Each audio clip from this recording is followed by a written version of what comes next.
महाराष्ट्रात मार्च ते एप्रिल 2026 दरम्यान चर्चेत असलेल्या रुपाली चाकणकर आणि अशोक खरात यांचे प्रकरण अधिक गुंतागुंतीचे बनले आहे. ते सीएम लॉबीची त्याच्यात एकही कॉल नाही त्याला. मी काय करू? उपटू नवीन घालू त्याच्यात? तुम्हाला पाठवते मी सीडीआर, शोधा तुम्ही कोणाचे कॉल आहेत ते. नाशिकमधील एका महिलेच्या तक्रारीवरून खरात यांना अटक करण्यात आली.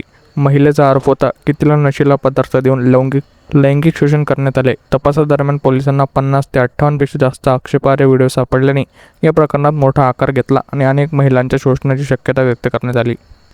या प्रकरणाला समोर राजकीय वळण तेव्हा मिळाले जेव्हा रुपाली चाकणकर यांचे नाव समोर आले. सोशल मीडियावर व्हायरल झालेल्या व्हिडिओमध्ये त्या खरात यांच्यासोबत धार्मिक कार्यक्रमात असल्याचं उदाहरण आले.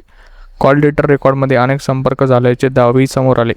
यानंतर 20 मार्च 2026 रोजी त्यांनी महिला आयोगाच्या अध्यक्षपदाचा राजीनामा दिला.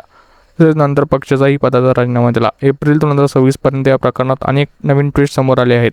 काही नेत्यांकडून गंभीर आरोप करण्यात आले तर एसआयटीने चौकशी अधिक तीव्र सुरू केली. शिवनिका ट्रस्ट, आर्थिक व्यवहार आणि संबंधित व्यक्तीची चौकशी सुरू असून मोठ्या आर्थिक नेटवर्कची शक्यता तपासली जाते आहे. सध्या प्रकरणात तपासणी असून खरात यांची कोठडी वाढवण्यात आली आहे. अनेक दावे आणि आरोप समोर येत असले तरी त्यांची सत्ता न्यायालयीन प्रक्रियेनंतर स्पष्ट होईल. त्यामुळे नागरिकांनी अफवांपासून दूर राहून अधिकृत माहितीवर विश्वास ठेवणे गरजेचे आहे.